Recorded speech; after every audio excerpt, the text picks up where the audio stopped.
ఒక కార్పొరేషన్ చేతిలో మాట్లాడుతూ బయటకు వెళ్ళి మీరు సమాధానం చెప్తా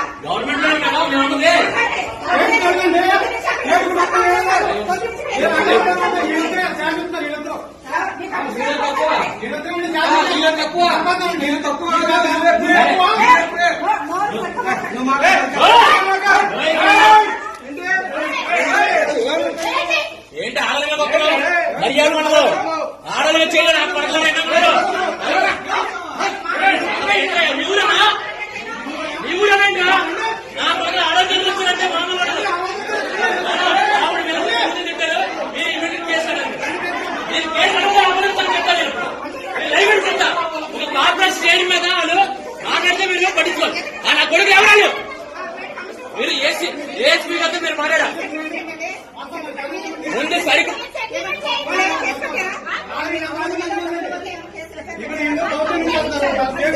కంప్లైంట్ ఎంక్వైరీ చేయండి మేము చెప్పాము మీరు ఏ స్పీకర్తో మాట్లాడి ఆయన ఏ స్పీకర్తో మాట్లాడారు ఏం చెప్పారు ఏ స్పీకర్ ఏం చెప్పారు ఒక నిమిషం మీరు ఆగండి ఏ స్పీకర్ ఏం చెప్పారంటే అలా నరసింహరావు గారు అంట ఆయన లైన్ లో పెట్టుకుని ఓ మధ్యలో పెద్దవాళ్ళు చెప్పేది అంటే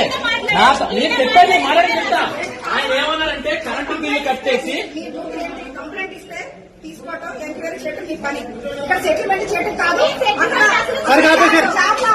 మేడం మీరు ఆయన పిలుపుకోండి మేడం మీరు చెప్పా 2 అగ్రిమెంట్లు ఇవి 2 అగ్రిమెంట్లు అని చెప్పా కాదు మీకు 2 అగ్రిమెంట్లు ఆ అగ్రిమెంట్ సంబంధాలు అన్నా అతని గురించి డబ్బులు కట్టండి ఎవడో పనికి వాళ్ళ గురించి చెప్తే మీరు అంటారండి మేడం నాకు అర్థం అట్లా ఆడెవరో చెప్తున్నారు మీరు తిరుగుతున్నారు మీరు క్లియర్ గా చెప్పలా ఎస్సీ గారు మీరు వన్ సైడ్ గా లోకల్ వాళ్ళకి క్రియేట్ చేస్తున్నారు లోకల్ వాళ్ళకి క్రియేట్ చేస్తున్నారు మీరు ఎవరన్నారు మీరు ఎవరని చెప్పారు మీరు ఎవరని చెప్పి సీఎం అన్నారు సీఎం గారు ఎవరని చెప్పారు సీఎం గారు మాకు సంబంధం లేదు మీకు ఏమైతే అన్నారు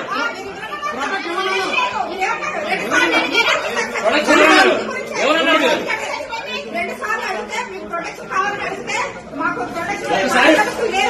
మీ ఫోన్ లో మిస్డ్ కాల్ తీసుకోండి ఎన్నిసార్లు చేసాం ఫోన్ మీరు నెంబర్లో తర్వాత చేయగలరా మీరు గవర్నమెంట్ లో ఉన్నారు మీరు పబ్లిక్ రెస్పాన్సిబిలిటీ మీరు పబ్లిక్ సర్వీస్ చేయడానికి మీరు ఫోన్ చేయాలి పోస్ట్ చేయాలి ఎప్పుడు వెళ్ళి ఎన్ని రోజులు చేయాలి మీరు అంటే మీకు ఆపదంటే గవర్నమెంట్ నెంబర్ అది మీరు చేయాలి కదా ఆ నెంబర్ ఇచ్చారు మాకు ఆ నెంబర్ ఇచ్చారండి ఆ నెంబర్ ఇచ్చారు ఆయన బిల్లు ఇస్తారు ఈయన బిల్లు ఇస్తారు అవసరం ఏం చెప్తే అది ఆపిస్తారు ఏంటి